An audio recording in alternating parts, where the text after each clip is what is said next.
So my name's Daniel Paige and I am a floor and wall tiler, the bearded tiler known as, and then I'm also a mosaic artist. So I kind of use my skill set as a traditional tiler and then just put it into pieces of art, as I found out by mistake in a shed. Yeah, talk to me about this process then, because a lot of the best creatives sort of stumble across a super talent that they've got. What was your journey? So I think it was through lockdown, and I had some old tiles laid around in a shed, a 6x4 shed, and my wife was watching TV and I was just like, right, I'm going to go out and create something. And I've always been fond of Jimi Hendrix and the music, so I was like, right, let's see if I can create something. So I just got a bit of cement board and broke up some black and white tiles and then created my first piece, and then I put it on Instagram, and then that sold within like 10 minutes. And then I've just been kind of working my job and art, and then slowly gone from a shed to I went to a farmhouse and had a little upstairs in a barn, and then grew out of that, and now I've got a studio in Newquay next to Colourworks, and I'm kind of slowly weaning off my main job and doing more artwork. That's really amazing, because you've incorporated your day-to-day, your job, which obviously you're passionate about, and incorporated it into these really incredible pieces. What's your inspiration behind it? Because we've got Jimmy, which we'll be showing in a minute. We just went through a couple of others. Yeah, so I think first of all, it was kind of like, so Jimi Hendrix, I did, and then someone was like, could you do Tupac as a birthday present? I was like, okay, I'll give Tupac a go. And then meanwhile, someone said, can you do David Bowie? So tried David Bowie. And then I was working on another job, and a lady asked me if I could do in Porthcothan. So if I could do a sea piece with like an endless summer piece and using blues and different colours. And then it just led from there. And then my latest piece is not only that, but I was asked to do a special piece where unfortunately a best friend had passed, and it was his 50th birthday. So, and she gave me a photo which was kind of used at the funeral and stuff, and asked if I could do that. So that was a challenge, because every piece has been, a journey and trying to push my boundaries, as I always have in my tiling world. So they just seem to be, and they're like this Jimmy, I've used glitter in the hair, and so. It just shows the impact, doesn't it, among people, because your first piece sold within 10 minutes. Now, fast forward a few years, you're now being commissioned to do really personal pieces as well.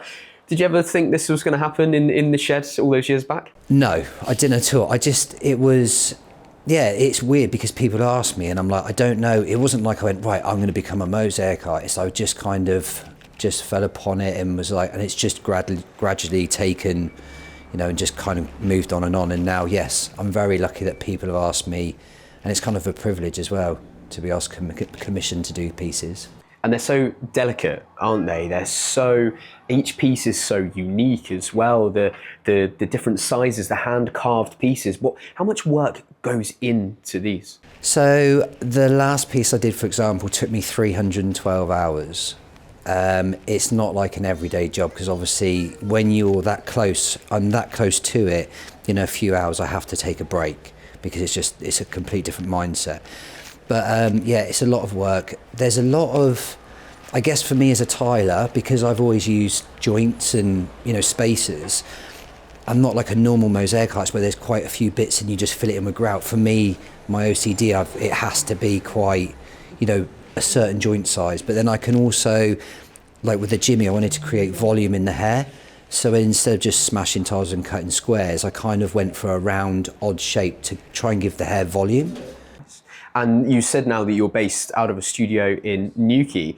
Tell us about your relationship with the main gallery, because now you've got a piece sort of on display here for people to come and enjoy. I know, it's the next step and next level, isn't it? So they just approached me and just asked me if I had anything. They came over to visit me, and I did have a piece on the wall, but not unfortunately, but that sold.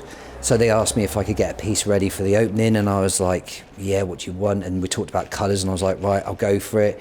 And I just put in the hours and the time and got it done. And now it's here, and it's kind of, it's mind-blowing really, because I've met a couple of people that have really wanted to meet me, and for me, I'm still believing in myself and kind of having that confidence. So, and then I come in and see it, and yeah, it's pretty cool. That's amazing. And we talk about journey a lot in things that we do. What an incredible journey from obviously the challenges of lockdown, your partner watching television, bored with that. Let's get in the shed, let's start this. And now look, and you're actually changing people's lives, aren't you? Obviously with the piece that you did for the gentleman that passed away, and here as well.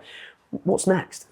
I guess I just want to be full-time. I reckon I want to stop the work. I mean, I'm very lucky that I can go to that if I need it. But I guess it's going to be full-time, get in there, keep producing, you know, push the limits of what I'm doing. So I'm doing a piece next and I'm incorporating 3D printing. I'm going to put real glasses, 24 karat gold. You know, I really want to try different things and just, yeah, and hopefully make a living from it and just, yeah, be put in people's homes. And I think the goal would be to do a swimming pool, a mural, or something, you know, that I think that's the main. I can see it along the Jubilee pool in Penzance. I can just see it there. It'd be wonderful, wouldn't it? I suppose being here in the main gallery opens your eyes to sort of different artworks as well and different people. I'm sure you've met loads of interesting people now as well. Is that influencing things that you're doing? Is it nice do you feel part of the community now? I think it's an eye-opener because I've never been into art like this, you know, so it's all new for me. And meeting other artists and seeing where their visions come from and what they use, you know, like even the fishes, they're from, you know, the dog cans and recycled stuff and resin and just, yeah, it's given me ideas. But it's mad how different art can be, and also what people, you know, for me, some people like don't understand the price because of how long it takes and the media that I use. So yeah, it's kind of, it's mad how some people love, it's like a Marmite thing, isn't it? But it's amazing and I love everything in it. It's really good. It's cool. Daniel, last question. Where can people find out more information about yourselves? Where can they follow your journey, see your latest pieces, or maybe get in touch with you? Okay, so obviously I'm represented by the gallery, so you can get in touch with them, and I've got a piece in here. I also Instagram, Daniel Paige Mosaics, so if you can give me a follow on that and support me, that'd be amazing. And that's probably, and I do have a website as well, danielpage.art, so you can find me on there. Brilliant. I said I'd give you the opportunity at the end. Is there anything else you wanted to add that you think's important for people to hear, or anything that we haven't covered? No, I don't think so. I just think, yeah, just watch this space and, you know, just please follow me on the journey. You know, I think the support on Instagram is going to help.